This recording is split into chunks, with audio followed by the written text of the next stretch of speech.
নমস্কার বন্ধুরা, নিয়ে চলে এসেছি তোমাদের জন্য আরেকটি নতুন ভিডিও নিয়ে। যারা এই মুহূর্তে 6th সেমিস্টারে স্টুডেন্ট, 6th সেমিস্টার পরীক্ষা দিয়ে অপেক্ষা করছো রেজাল্টের, তো 6th সেমিস্টারের রেজাল্ট কবে প্রকাশিত হচ্ছে বা আমাদের বিশ্ববিদ্যালয়ের অর্থাৎ বর্ধমান বিশ্ববিদ্যালয়ের পিজি অ্যাডমিশন কবে থেকে শুরু হচ্ছে। অন্যান্য অনেক ইউনিভার্সিটিতে কিন্তু পিজি অ্যাডমিশন শুরু হয়ে গেছে, আমাদের ইউনিভার্সিটিতে কবে থেকে পিজি অ্যাডমিশন শুরু হচ্ছে বা গ্রেস নাম্বার কি, এই গ্রেস নাম্বার এবছর কারা পাচ্ছে, বা তোমার মনের মধ্যে পরীক্ষা আছে যে আমার পরীক্ষাটা ঠিক মতো হয়নি, আমি ফেল করব না আমি পাস করব। তো তুমি ফেল করছো না পাস করছো সেটা বুঝবে কি করে, বা তোমাদের খাতা দেখা হয় কিভাবে, সমস্তটা জানাবো এই ভিডিওতে। তাই প্রথম থেকে শেষ পর্যন্ত ভিডিওটি দেখতে থাকো।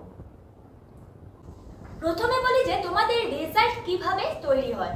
তো 6th সেমিস্টারের খাতা দেখা প্রায় শেষ। 2025 সালে যে তোমরা পরীক্ষা দিয়েছো সেই খাতা দেখা প্রায় শেষ।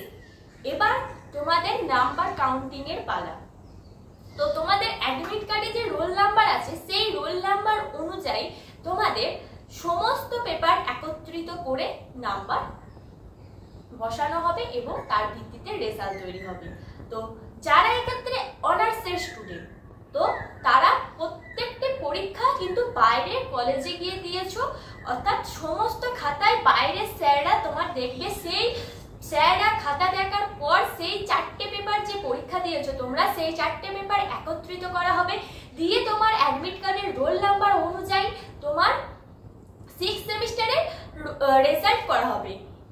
এবার তুমি যে এর আগে 5টা সেম পরীক্ষা দিয়ে এসেছো সেই 5টা সেমিস্টারে তোমার রোল নাম্বার অনুযায়ী বসানো হবে। তো এই 5টা সেম প্লাস এই লাস্ট 6 সেম মিলিয়ে তোমাদের রেজাল্ট হবে 6 সেমে। এবার যারা পাসের স্টুডেন্ট, যারা জেনারেল স্টুডেন্ট, তাদের দুটো পেপার হয়েছে কলেজে এবং দুটো পেপার তাদের অন্য কলেজে গিয়ে পরীক্ষা দিতে হয়েছে। সেক্ষেত্রে যে দুটো পেপার কলেজে পরীক্ষা হয়েছে সেই পেপারের খাতা দেখবে কলেজেরই স্যাররা, এবং যে দুটো পেপার বাইরে দিয়েছে সেই দুটো পেপারের খাতা দেখবে বাইরের স্যাররা। তো তোমাদের যে দুটো পেপার বাইরে হয়েছে সেই দুটো পেপারের কিন্তু তোমাদের একত্রিত করতে হবে, প্লাস তোমাদের যে দুটো পেপার কলেজে পরীক্ষা হয়েছে সেই দুটো পেপারে তোমরা যা নাম্বার পেয়েছো সেই নাম্বারগুলো কিন্তু একত্রিত করে তারপর তোমাদের 6th সেমিস্টারের তোমার অ্যাডমিট রোল নাম্বার অনুযায়ী তোমার 6th সেমিস্টারের রেজাল্ট তৈরি হবে, এবং বাকি যে 5টা সেমিস্টার তুমি পরীক্ষা দিয়েছো সেই 5টা সেমিস্টার তোমার রোল নাম্বার অনুযায়ী দেখে বসানো হবে। তারপরে তোমার একটা পুরো রেজাল্ট তৈরি হবে 6th সেমিস্টার ফাইনাল রেজাল্ট। সেই ফাইনাল রেজাল্ট তৈরি হয়ে যাওয়ার পর তোমরা সেই রেজাল্ট পাবে।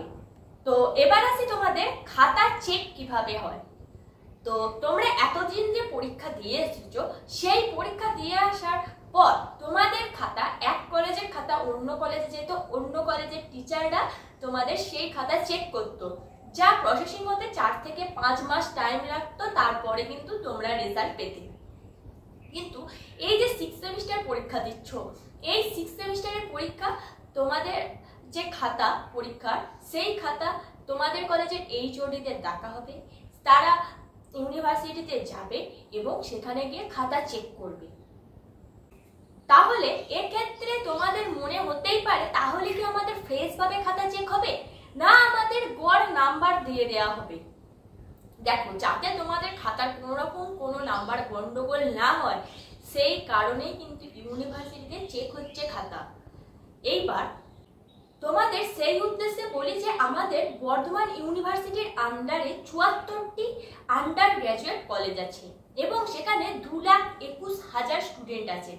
এই 2,21,000 স্টুডেন্টের মধ্যে পাসের স্টুডেন্ট আছে এবং অনার্সের স্টুডেন্ট আছে। সেই স্টুডেন্টদের মধ্যে কিন্তু প্রত্যেকটা সেমিস্টারের স্টুডেন্ট ঢুকে আছে, অর্থাৎ টোটাল 2,21,000 স্টুডেন্ট আছে আমাদের ইউনিভার্সিটির আন্ডারে। এখানে তোমরা একটা জিনিস খেয়াল করে দেখবে যে যারা অনার্সের স্টুডেন্ট, মূলত সেই অনার্স ডিপার্টমেন্টে এক একটা ডিপার্টমেন্টে 60 থেকে 70টা স্টুডেন্ট থাকে এবং সেই ডিপার্টমেন্টে 6 থেকে 7টা অ্যাভারেজ টিচার থাকে। এবার এখানে একটা কথা বলে রাখি যে যারা এই ভিডিওটা দেখছো তারা কোন কলেজের স্টুডেন্ট এবং তোমাদের ডিপার্টমেন্টে কতগুলি করে স্টুডেন্ট আছে সেটা একটু কমেন্টে জানিও। তো তোমাদের বললাম যে একটা কলেজে একটা ডিপার্টমেন্টে অ্যাভারেজ 60 থেকে 70টা স্টুডেন্ট থাকে এবং সেখানে টিচার থাকে 6 থেকে 7টা। তো তোমাদের বললাম যে এক কলেজের খাতা অন্য কলেজের টিচাররা চেক করে।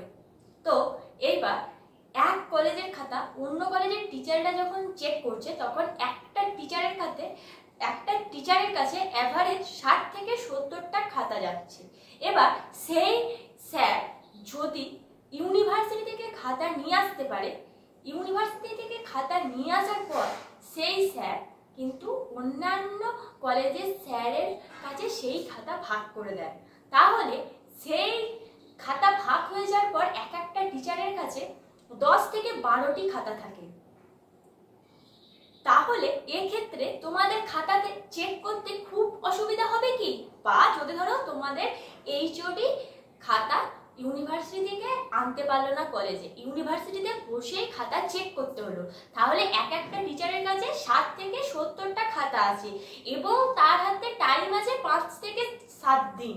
তাহলে এই 60 থেকে 70টা খাতা চেক করতে খুব কি অসুবিধা হবে সেই স্যারদের? প্রত্যেকটা কলেজের পিছু এক একটা টিচারকে যদি খাতা দেখতে দেয়া হয় তাহলে খাতা দেখতে কোনো রকম কি ভুল হবে? বা এই যে তোমাদের খাতা দেখা হচ্ছে সেখানে কি কোনো রকম গন্ডগোল হবে? তো কোনো রকম গন্ডগোল হওয়ার কোনো সমস্যা নেই, তোমাদের খাতা পুরোপুরি ফ্রেশ ভাবে দেখা হবে যাতে কোনো ভুল না হয় সেই দিকে খেয়াল রাখা হয় খাতা দেখার সময়। তাহলে তোমাদের খাতা ফ্রেশ ভাবে চেক হচ্ছে। তো আশা করি এটুকুনি বুঝতে পারলে। এবার গ্রেস নাম্বার কারা পাচ্ছে? তো তোমাদের পরীক্ষা হচ্ছে 60 নাম্বারে এবং সেখানে 35% পাস। এইবার এই 35% মানে তোমাদের 21 পেতে হবে। এই 21 তোমাদের তুললেই তোমরা পাস করে যাচ্ছ। এইবার তোমাদের খাতা চেক করতে করতে দেখা গেল কেউ 18, 19, 20 পর্যন্ত পেয়ে গেছো, সে 2 নাম্বার 3 নাম্বার বা 4 নাম্বার কম পেয়েছে। সেই ক্ষেত্রে টিচাররা এই 3-4 নাম্বার দিয়ে দেয়। এই 3-4 নাম্বার দিয়ে দেওয়াটাকে গ্রেস নাম্বার বলা হচ্ছে, যাতে একটা স্টুডেন্টের এই 3-4 নাম্বারের জন্য একটা বছর না নষ্ট হয় সেই দিকে খেয়াল রাখে সবসময় টিচাররা। এবং এইটাই তাদের লাস্ট সেম। সব সেম যদি তারা এতদিন ক্লিয়ার করে আসে তাহলে তাদের একটা সেমের জন্য যাতে তাদের পুরো বছরটা নষ্ট না হয় সেই দিকে কিন্তু খেয়াল রাখে, সেই হেতু এই গ্রেস নাম্বারটা দেয়া হয়। এবার তোমরা বলো এই 21 নাম্বার তোলাটা কি খুব কঠিন? কারণ তোমাদের যে 10 নাম্বারের কোয়েশ্চেন থাকে সেখানে দুটো করতে হয়। তোমাদের বলেছিলাম যে তোমরা যে কোয়েশ্চেন ওখানে আছে সেই কোয়েশ্চেন ধরো তোমরা পারছো না করতে কিন্তু সেই রিলেটেড পড়েছো, যদি সেই রিলেটেড পড়ে তোমরা লিখে দিয়ে আসো সেক্ষেত্রেও তোমরা 10 নাম্বারের দুটো কোয়েশ্চেনে 3 করে পাচ্ছ, অর্থাৎ 6 নাম্বার।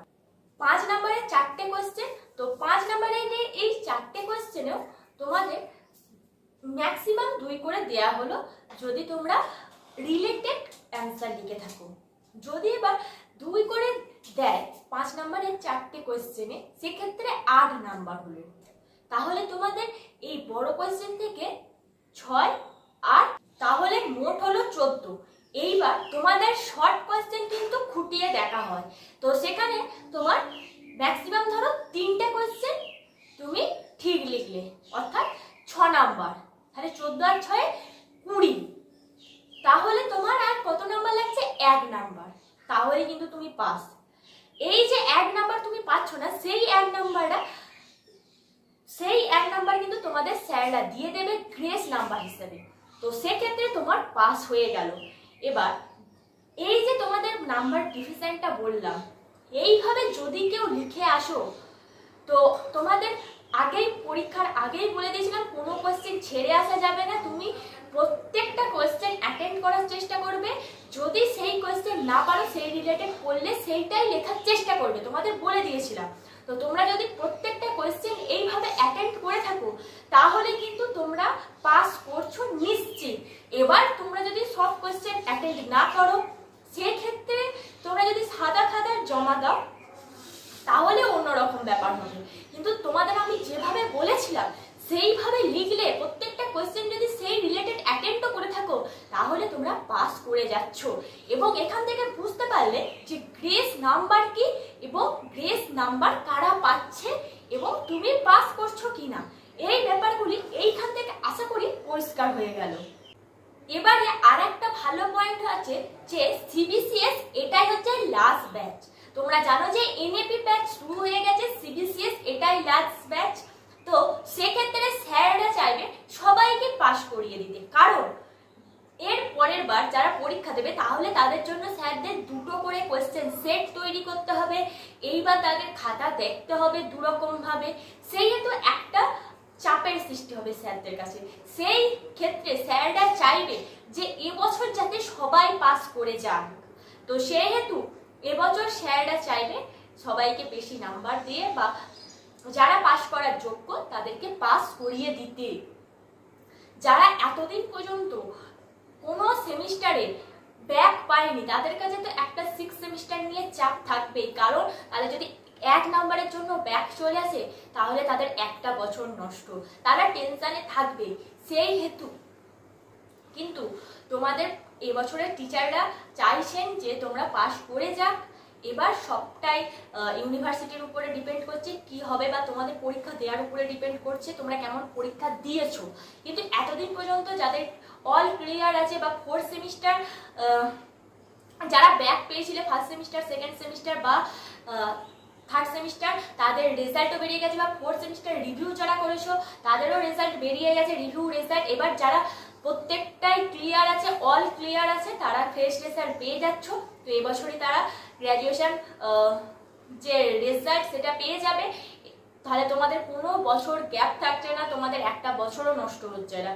এইবার যারা ব্যাক পেয়েছো তাদের তো একটা বছর নষ্ট হয়ে যাবে, রেজাল্টের মধ্যে শুধুমাত্র চেঞ্জিং থাকবে, যেখানে তোমাদের পাস ইয়ার সেইটা বদলে যাচ্ছে।